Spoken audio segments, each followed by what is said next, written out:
Bonjour à toutes et à tous.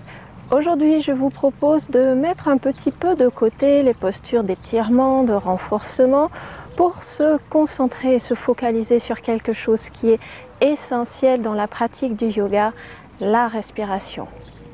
La respiration qui est complètement au cœur de la pratique et qui est un des éléments qui vous permettra peut-être de basculer d'une simple pratique sportive, gymnique, contorsionniste vers une pratique de yoga un peu plus authentique. Allez, c'est parti!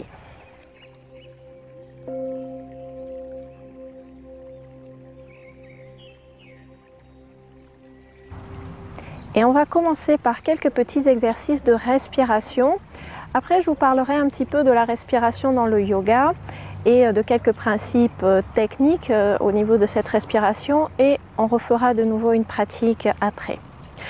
Donc je vous invite à vous asseoir dans la posture de votre choix, directement au sol ou sur un support.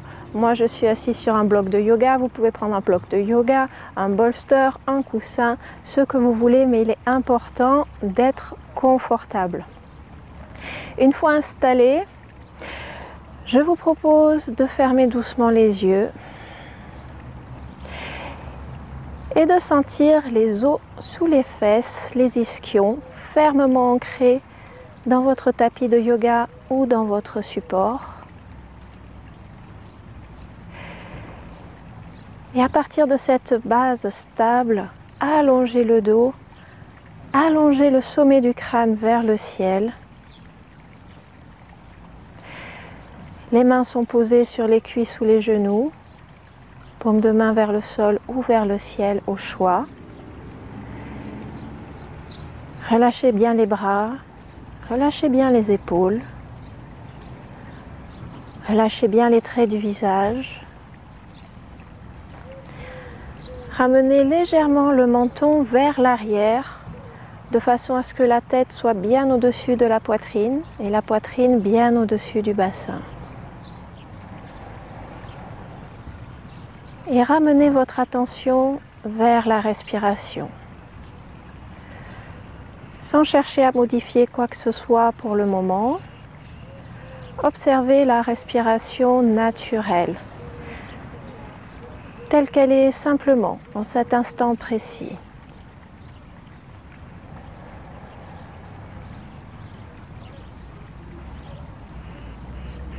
Et essayez de percevoir les qualités, les caractéristiques de votre respiration. Sans juger, sans critiquer. Essayez de sentir si en cet instant précis votre respiration est plutôt rapide ou alors lente. Il n'y a pas de bonne ou mauvaise réponse.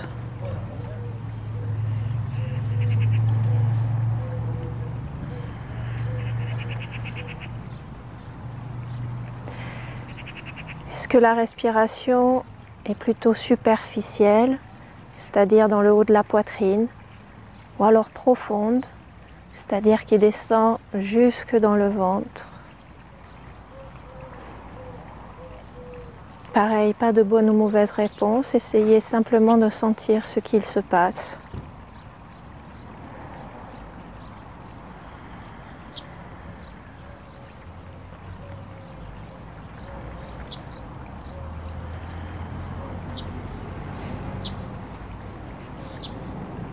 Et enfin, essayez de sentir si la respiration est fluide ou alors s'il y a quelques irrégularités, quelques tremblements, quelques saccades.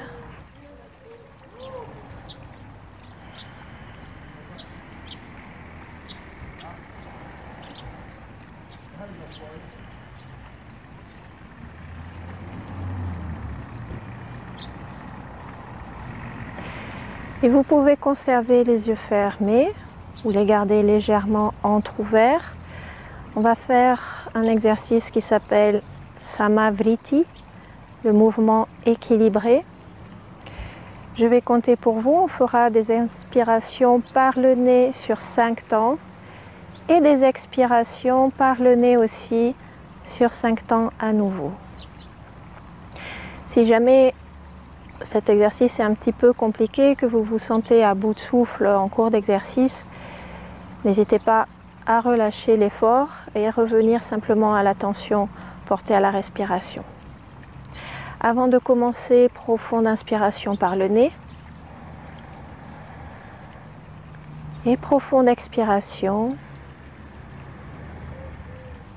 Et c'est parti, inspirez sur 1, 2, 3, 4, 5, expire 5, 4, 3, 2, 1, inspire 1, 2, 3, 4, 5, expire 5, 4, 3, 2, 1, inspire 1, 2, 3, 4, 5, expire 5, 4, 3, 2, 1, inspire 1, 2, 3, 4, 5, expire 5, 4, 3, 2, 1, inspire 1, 2, 3, 4, 5, expire 5, 4, 3, 2, 1, inspire 1, 2, 3, 4, 5, expire 5, 4, 3, 2, 1, dernier, inspire 1, 2, 3, 4, 5, expire 5, 4, 3, 2, 1 et relâchez le contrôle. Gardez les yeux fermés encore quelques instants. Observez les effets de l'exercice. Observez aussi votre posture. Peut-être elle s'est modifiée pendant l'exercice, peut-être elle s'est un petit peu relâchée, affaissée.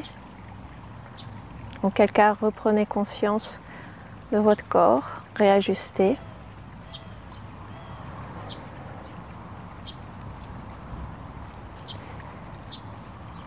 Et tout doucement, vous pourrez réouvrir les yeux.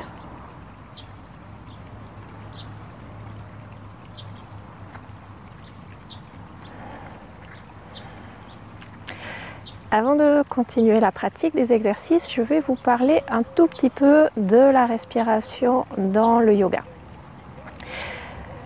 Ça fait très longtemps maintenant que les yogis se sont rendus compte que si on s'arrête de manger du jour au lendemain, selon le contexte où on peut survivre quelques semaines. Si on s'arrête de boire, pareil selon le contexte, on pourra survivre quelques jours. Par contre, si on s'arrête de respirer, en quelques minutes seulement, le chapitre est clôturé. Et c'est pourquoi la respiration est essentielle dans la pratique du yoga. Je vous en avais déjà parlé, il y a l'idée dans le yoga que nous sommes parcourus par une énergie vitale appelée le prana. Énergie qui nous anime, qui nous met en mouvement et qui reste avec nous jusqu'à la mort. Cette énergie vitale s'appelle prana. Elle est tellement associée au souffle que le souffle aussi s'appelle prana. Le souffle, c'est un des moyens principaux de se recharger en prana, avec aussi l'alimentation. Donc un même mot pour désigner deux choses, énergie vitale et le souffle. Petite parenthèse aussi sur le yoga, qu'est-ce que le yoga, une définition de yoga. Yoga, c'est souvent traduit par l'union, le fait d'unir, le fait d'intégrer. Et qu'est-ce qu'on cherche à intégrer avec le yoga? On peut interpréter sur tout un tas de niveaux différents, mais une des interprétations possibles et qui est proche de la pratique et des aspects un peu plus terrestres matériels, c'est essayer d'intégrer le corps et le mental au travers de la respiration. Du coup, dans la pratique des postures, la respiration doit être continue, elle ne doit pas s'interrompre. Dans la pratique des postures, chaque mouvement est associé soit à une inspiration, soit à une expiration. on ne bloque pas le souffle. Encore une petite parenthèse, il existe des pratiques où on retient le souffle, qui s'appellent rétention ou suspension du souffle, kumbhaka, mais elles appartiennent au pranayama, les exercices respiratoires qui sont des exercices de contrôle des énergies vitales. Fermeture de la parenthèse. Alors concrètement, dans la pratique du yoga, on respire de façon continue, mais on respire comment ? Comment faire pour respirer bien? Parce qu'il y a des postures où des fois on n'arrive pas à respirer, on a le ventre coincé ou on a la cage thoracique qui est engagée dans quelque chose et on n'arrive pas bien à respirer. Donc c'est quelque chose qu'on va essayer de voir maintenant, comment avoir une respiration ample, complète, qui utilise tous les étages possibles de la respiration et qui vous permettra aussi plus tard dans la pratique, selon les postures, quand un étage est condamné, entre guillemets, parce qu'il est engagé dans la posture, de pouvoir continuer à respirer convenablement en utilisant les autres étages. Et donc c'est ce que l'on va commencer à faire maintenant, respiration dirgha, qui est la respiration complète, aussi appelée respiration yogique. Donc je vous invite à venir vous allonger sur le dos.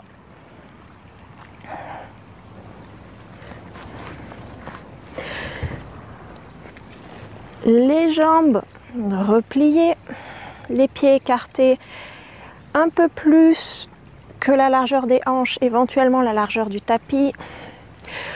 Vous pouvez tourner les pointes de pied légèrement vers l'intérieur et faire retomber les genoux l'un contre l'autre de façon à être confortable. Resserrez un petit peu les omoplates sous le dos et on va ramener les mains sur le ventre. On commence par le premier étage de la respiration, l'étage abdominal, dans le ventre. Portez votre attention sous vos mains et sentez les mouvements du ventre.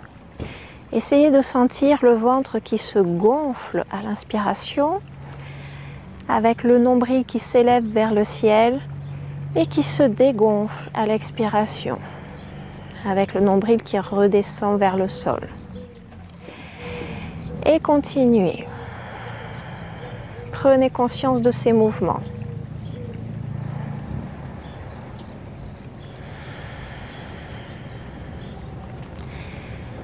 On respire par le nez.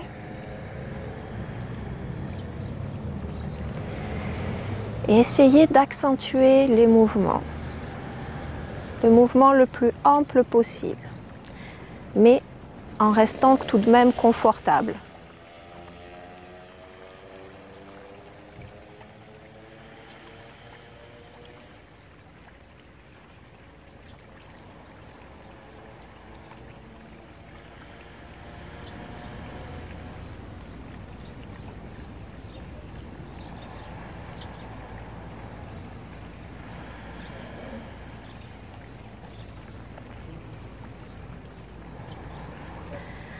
Si votre ventre ne bouge pas, c'est peut-être qu'il y a quelques petits blocages. Essayez de vous détendre et d'amener le souffle jusque dans le ventre.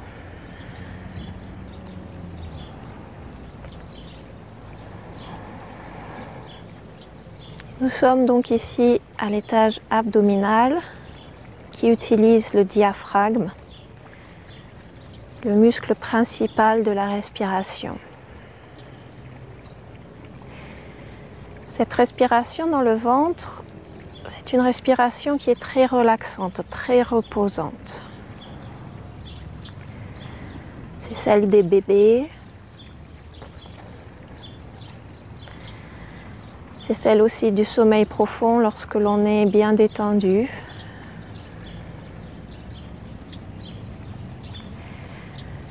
Peut-être vous sentez d'ailleurs, alors que vous respirez dans le ventre et que toute votre attention est portée sur cette respiration abdominale, peut-être vous sentez un état de calme qui s'installe.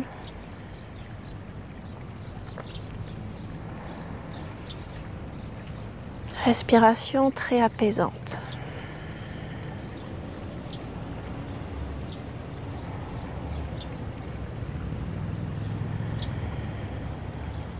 Et on va relâcher le contrôle. Et on va venir déplacer les mains pour les placer en anneau autour des côtes. On laisse de côté le ventre et cette fois on essaie de respirer dans les côtes. Quand on inspire, on sent les côtes qui s'écartent dans toutes les directions, vers le ciel, vers les côtés, vers le sol à l'arrière. Et quand on expire, les côtes se resserrent. À nouveau, essayez d'accentuer le mouvement pour bien le sentir sous les mains.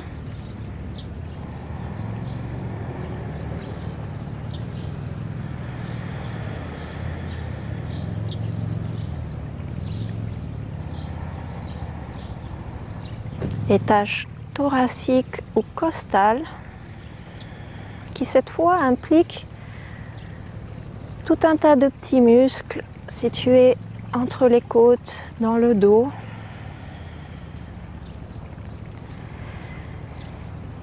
Il s'agit du deuxième étage de la respiration.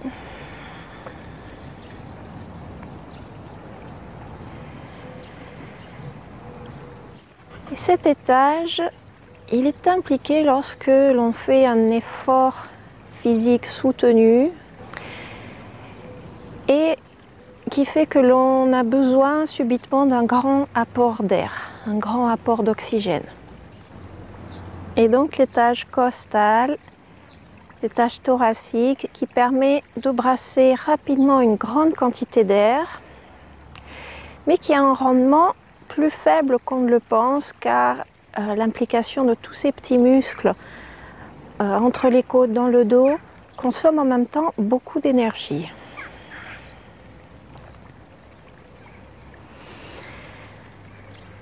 À nouveau, on relâche le contrôle et on va venir placer cette fois le bout des doigts sur les clavicules et le haut des épaules. Et je vous invite à sentir ce mouvement très subtil aux inspirations.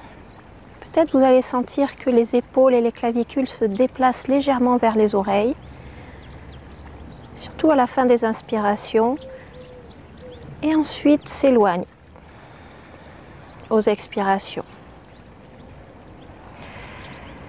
À nouveau, essayez d'accentuer le mouvement.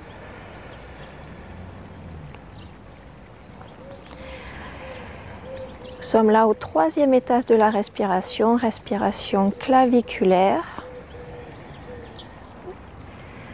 C'est un étage très peu efficace, très superficiel et qui n'a de sens réellement que s'il est combiné aux deux autres étages.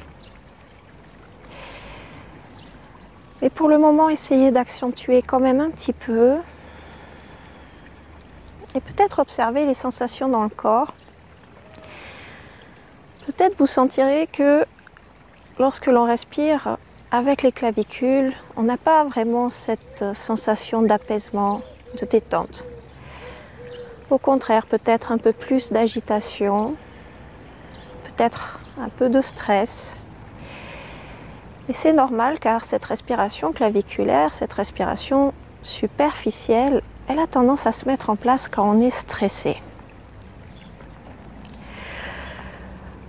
Donc on va arrêter ici, on relâche le contrôle et on vient placer une main sur le ventre et une main sur la poitrine.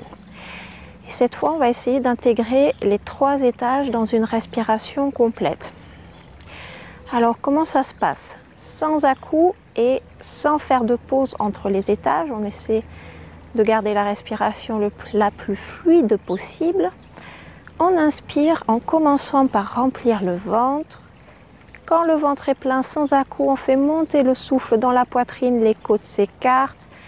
Là aussi, quand c'est plein, on vient chercher un tout petit peu plus d'air au niveau des clavicules et de la gorge.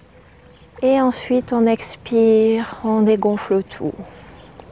Alors, dans un premier temps, on va essayer de contrôler uniquement les inspirations. Donc, c'est parti, on inspire, on gonfle le ventre. Puis la poitrine, on fait monter le souffle jusque dans les clavicules. On expire, on dégonfle tout et continuez sur votre rythme.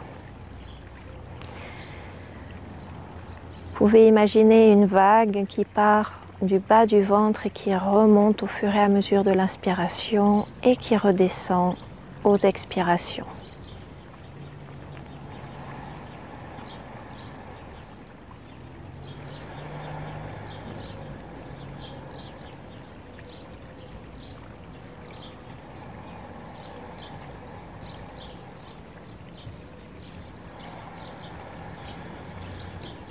Aidez-vous des mains pour sentir le mouvement.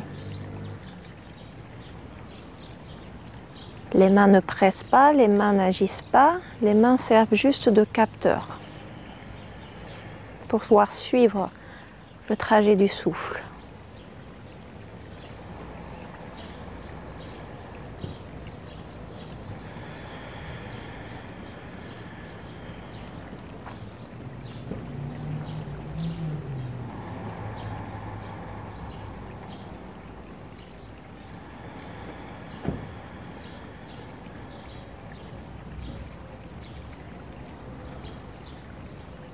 Et si vous êtes à l'aise avec le contrôle du souffle à l'inspiration, vous pouvez rajouter le contrôle du souffle à l'expiration en vidant les compartiments dans le sens contraire, clavicule, poitrine et ventre.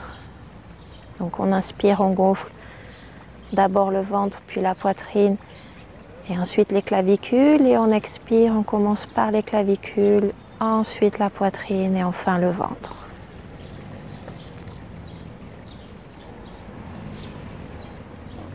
Et on continue, encore quelques respirations.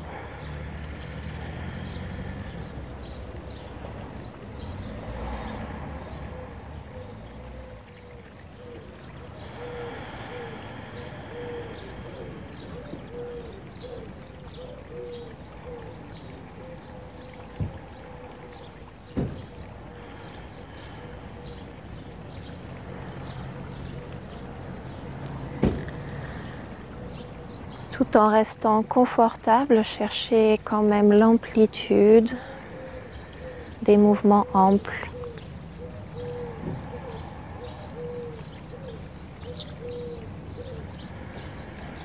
Et sans précipiter, on ne prend pas le train.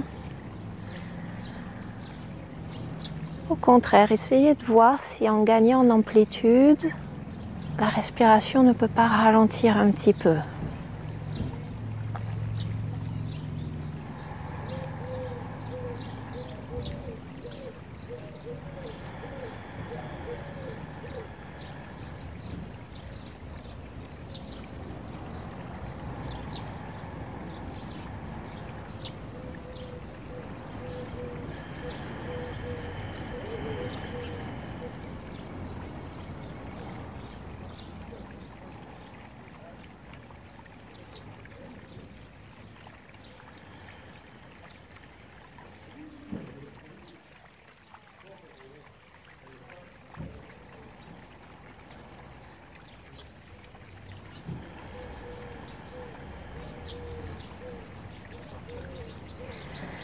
Et tout doucement, relâchez les bras le long du corps. Relâchez le contrôle. Laissez le corps intégrer quelques instants.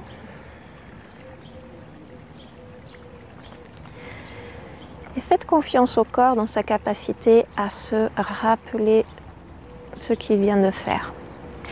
On va faire quelques Dvipadapitana. On redresse les pieds sont à la largeur des hanches, parallèles, les talons assez proches des fessiers, les cuisses bien parallèles, les bras le long du corps. Et sur une inspiration, on presse dans les pieds, on soulève le bassin et la poitrine ainsi que les bras. On amène les bras le long des oreilles et on expire, on déroule le dos. On repose le dos vertèbre après vertèbre et on redescend les bras du corps. Et on recommence 6 fois. Inspiration, on presse dans les pieds, on lève le bassin, bras le long des oreilles. On expire, on déroule, on ramène les bras le long du corps. Encore, on synchronise respiration et mouvement. On inspire, on lève, on expire, On repose au sol. Encore 3.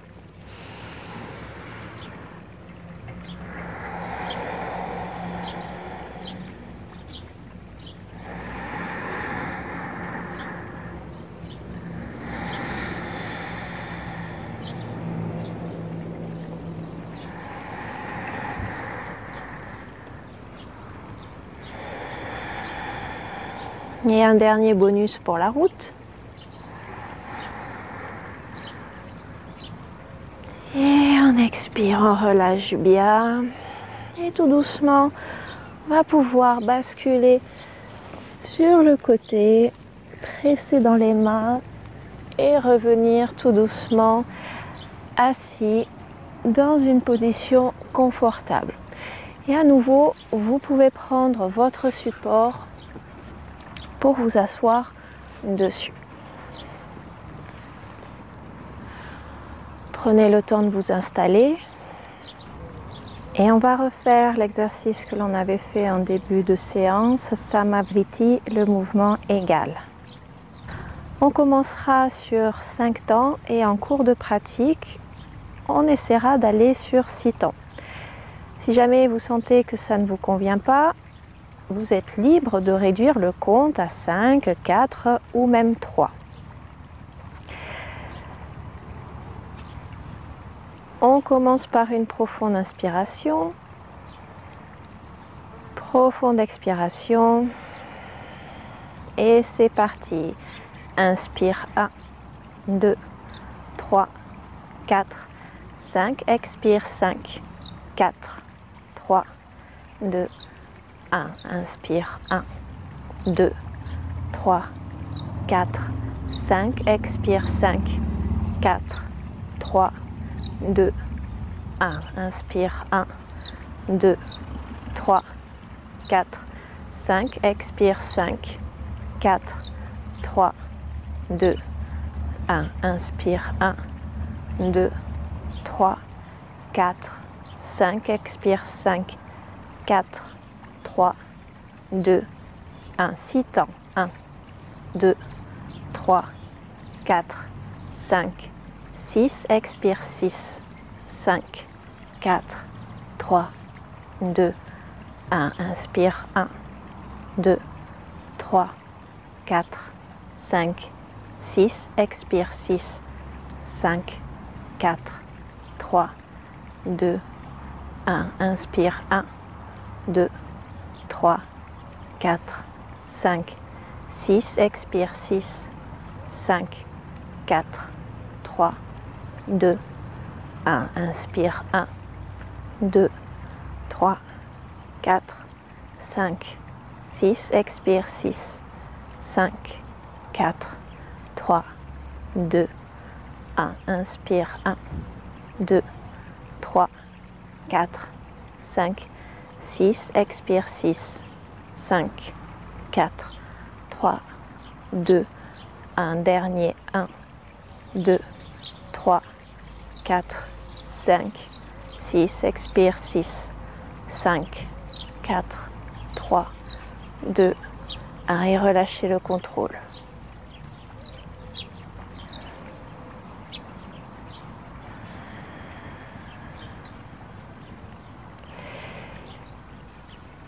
Et je vous invite à observer si ce deuxième Samavriti, après les exercices de respiration complète, a été plus simple que le premier. Est-ce que vous vous êtes senti plus à l'aise? Peut-être oui, peut-être non.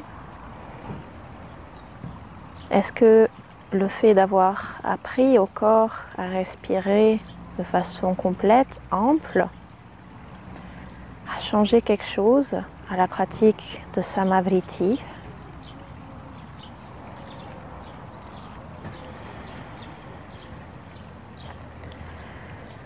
Je vous invite aussi à observer votre état actuel, comment vous vous sentiez dans votre corps.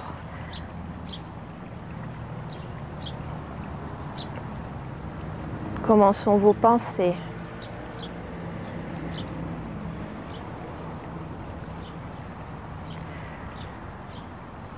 Comment sont vos émotions?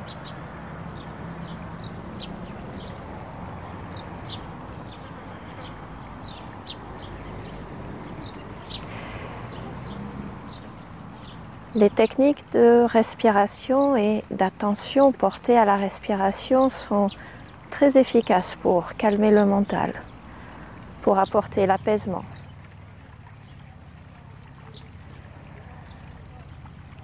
Peut-être vous pouvez percevoir les effets bénéfiques sur le corps et le mental d'une simple pratique de respiration.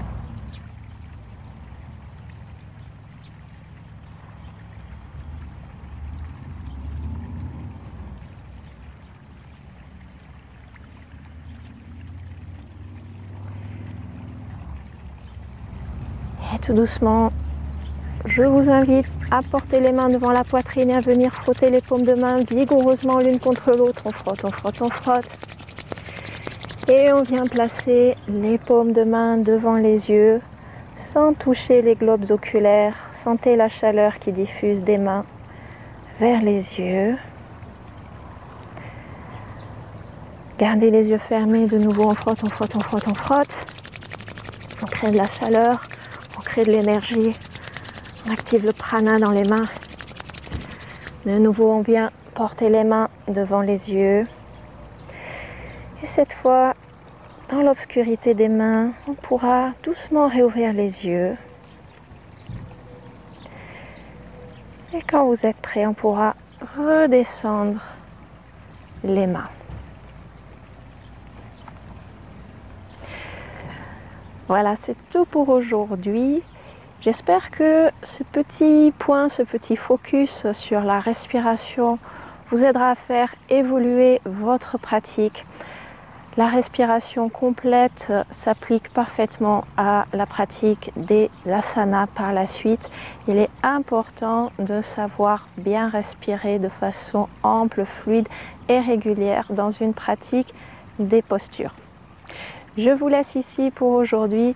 Je vous retrouve la semaine prochaine pour une nouvelle vidéo. Très bonne journée à vous. Namasté.